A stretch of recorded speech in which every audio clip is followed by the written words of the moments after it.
2016 साली रायगड जिल्ह्यातील सावित्री नदीवरील पूल वाहून गेला होता.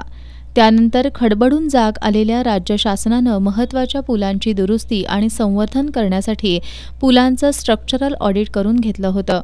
या दरम्यान कोल्हापुरातील हुतात्मा पार्क इथले 2 पूल, शेळके पूल, छत्रपती संभाजी महाराज पूल, विल्सन पूल, रामानंद नगर इथला पूल, जरगनगर इथला पूल, जयंती नाल्याजवळील 2 पूल आणि यल्लम्मा मंदिर जवळील पूल अशा 10 पुलांचं स्ट्रक्चरल ऑडिट त्यावेळी करण्यात आलं होतं.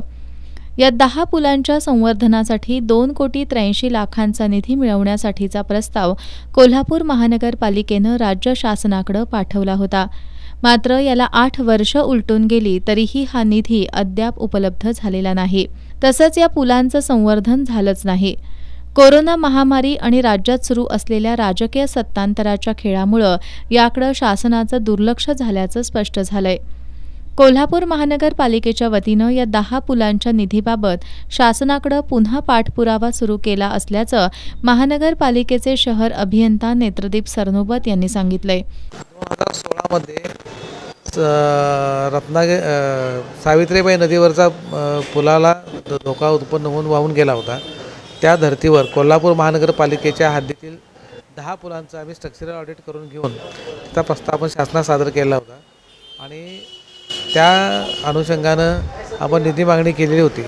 परंतु दरम्यानच्या काळामध्ये कोरोना बाकीच्या गोष्टीमुळे निधी उपलब्ध होऊ शकलेला नाही. तथापि सध्या आपण याचा निधीसाठी पाठपुरावा सुरू आहे आणि महानगरपालिकेच्या फंडातनं काही ठिकाणी आपण थोडी जुजबी डागडुजी आपण केलेली आहे आणि त्याचं परत एकदा सर्वेक्षण करून आम्ही पुन्हा एकदा परत त्याचं निधी मागणीसाठी शासनाकडे आम्ही पाठपुरावा करत आहोत. त्याच्यामध्ये या 10 पुलांपैकी छत्रपती संभाजी महाराज पूल, विल्सन पूल आणि जयंती नाल्याजवळील पूल या ठिकाणची काही कामं महापालिकेच्या निधीतून थोड्याफार प्रमाणात केली असल्याचं नेत्रदीप सरनोबत यांनी सांगितलं.